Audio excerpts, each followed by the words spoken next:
why should we care, or what's the business case if we want to talk about diversity? First of all, the whole world is changing here in the United States. The minorities are becoming majorities probably in 2025. They used to think it's 2050 and now it's 2025. Out of every 3 US people, there will be a Hispanic person. So it's going to be 30%. And then the Asian community is growing up to 9 to 10%. The African American is growing between 14 and 15%. By 2025, if you combine them, they will actually be the majority of the population here in the United States.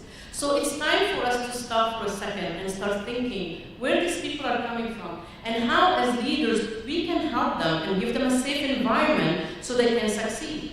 Because our success as leaders begins and ends with how successful our teams are. Without them, we are not successful because they actually do the work.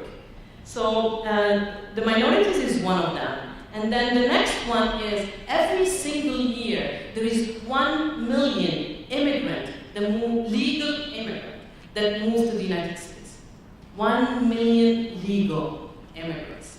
Each one of them come from somewhere and they keep their culture, and that's why we still have little Tokyo and Chinatown and Armenia Town and Persian Town in Westwood, and everybody comes and they group together and they stay within themselves without really mixing. And that's what problem that happens between the different cultures, because we need to understand cultures is both sides. It's not only us that are here, but also the people that arrive here as well. So it's a two-way street. So we need to kind of find that balance between us.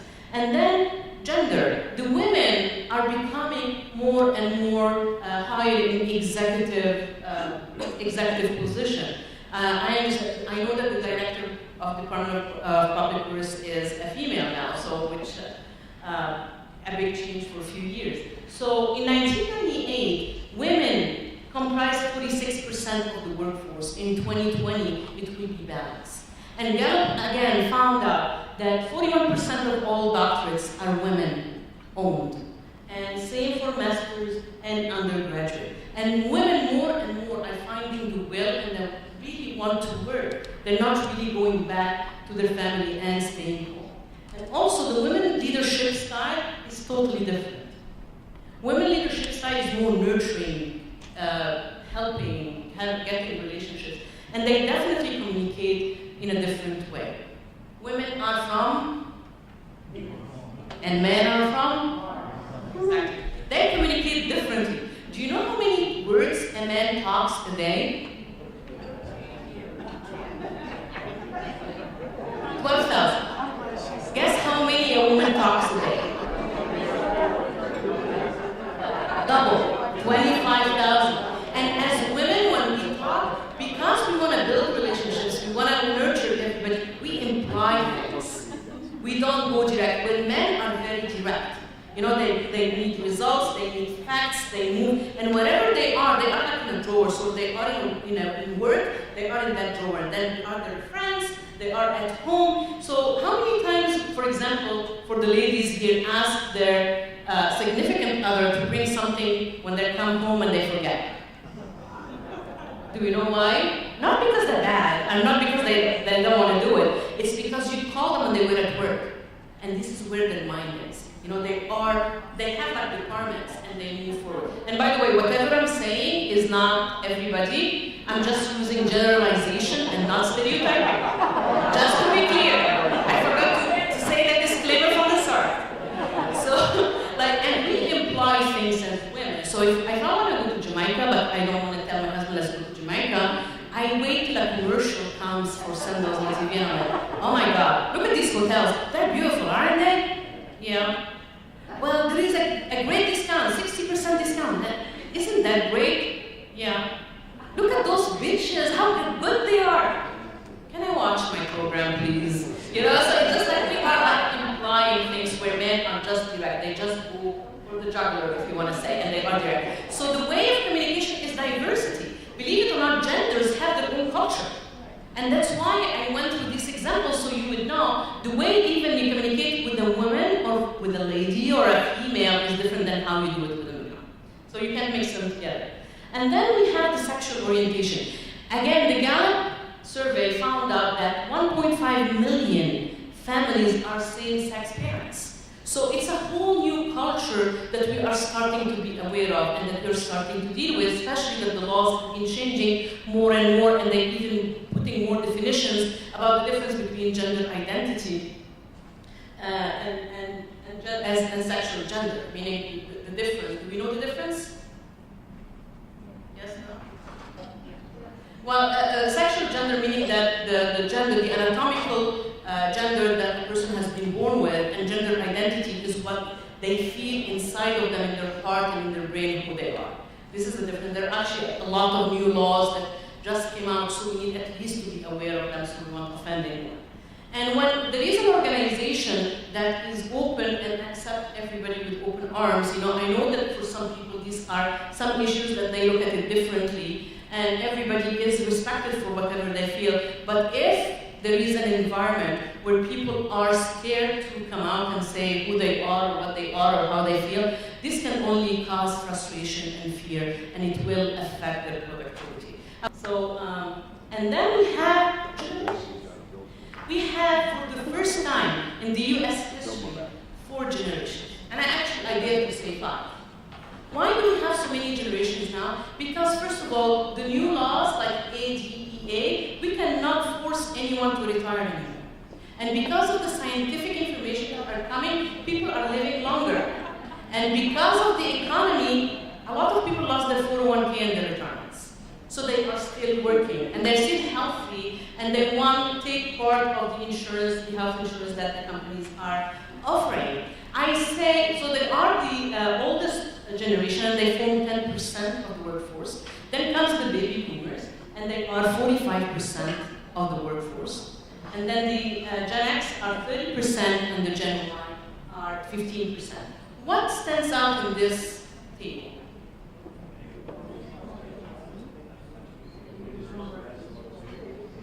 The baby boomers are half of the workforce. And they cannot even be covered by combining Gen X and Gen Y together. Especially that Gen Y do not have the experience needed.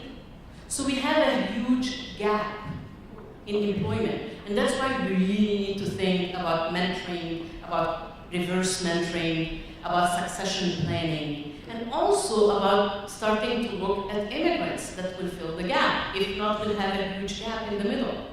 And I like to divide the Gen Y into two generations, the pre and post 9/11. There is a huge difference. The children that were 10 years old when 9/11 hits have a totally different personality. And that's why most of the army right now are soldiers that are in their 20s. Because they grew up knowing 2 wars, bad economy, and that's all they know. So that's why they are mainly in the army at that age. So in order for us, a generation is around 20 years. And every generation is affected by the era and the period they're in. Another disclaimer, what I'm saying is not every single individual in that generation is that way. There are differences, but we're trying just to do generalization. So, and the challenge between the generations is actually credibility. So the young people look at the older generation and say, you're not up for change, you're not going to change, you're not going to do anything, you're not going to learn anything new, and you move too slow for me. Versus the older generation looks at the young generation and they say, you're not credible, you're going to leave like that and you don't work enough and you don't have ethics to work. So that's why there is a credibility between the generations. And the solution for that is, again, is mentoring and reverse mentoring and opening channels of communication, like maybe employers, ERG groups, and councils that will help that. So to understand a little bit of the generation, let's go through the events of every generation. The conservative, which are the eldest one, they had the 2 wars. They have Hiroshima. They were in depression. So because of the depression, they didn't have money. So they are a generation that learned how to save. And because most of them are veterans, they are very formal, the authority, leadership is very important to them, they're very loyal to what they are, and they're very good in customer service. Because this is their background and the era they lived in. And this is when the silver screen first came out, and also the union started with conservatives because of all the laws that were with the depression. Then came the baby boomers, and the baby boomers were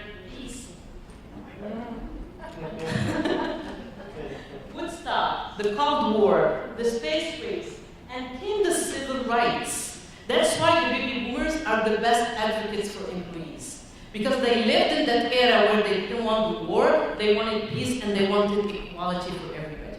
And that's when the women got the civil rights and they started working. So all of a sudden, the families had two parents that earned money. And because baby boomers were so many, it became very competitive. And all of a sudden, status is what mattered to them.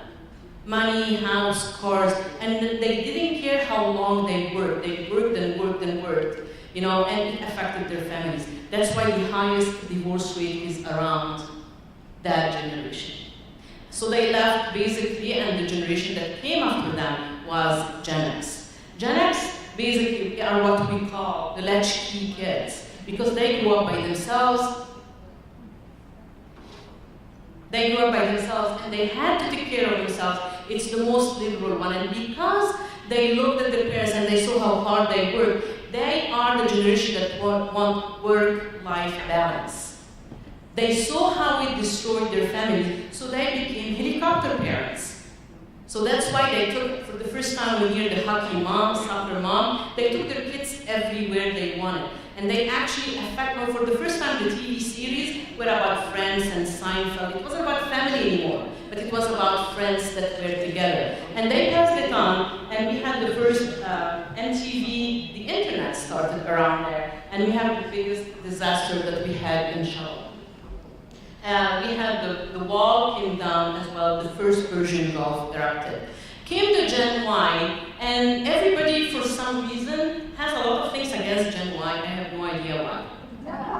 We created them. Exactly. We made them monsters.